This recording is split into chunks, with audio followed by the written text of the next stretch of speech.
তো এই জন্য বলছি আমি, বেটা দেওয়ার মালিক হলো আল্লাহ। আল্লাহর কাছে চাও,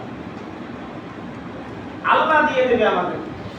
তো আমার ভাইরা, এই তো আমাদের এইভাবে সন্তান দান করলে আল্লাহ রাব্বুল আলামিন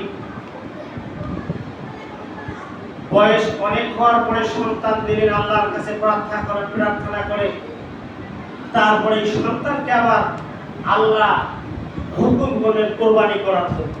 অনেক ইতিহাস, কোরবানি, অনেক কথা, এই কথাগুলো বলা যাবে না, তবে আমি এতটুকু কথা বলি, আল্লাহ রাব্বুল আলামিন ইব্রাহিম আলাইহিস সালামকে পরীক্ষা করার পরে খলিলুল্লাহ উপাধি দিয়েছেন, তার দাম অনেক বেশি বাড়াই দিয়েছেন, কিন্তু পরীক্ষা না করে দেবে না।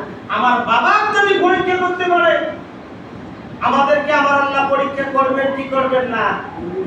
অবশ্যই পরীক্ষা পাশ করার দরকার আছে আমাদেরকে পরীক্ষা পাশ করতে হবে।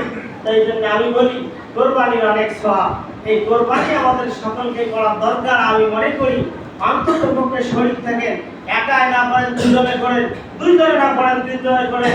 হ্যাঁ, হয়তো অনেক সময় বলে হুজুর তিনজন ছাড়া হবে না, হয় তিনজন আর পাঁচজন আর সাতজন, এইগুলি ভ্রান্ত কথা।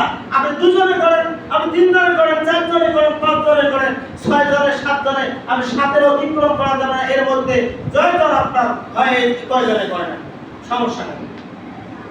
সাত অতিক্রম করা যাবে না একটা গরুর মধ্যে, কিন্তু ছাগলের মধ্যে আপনি একাই করবেন।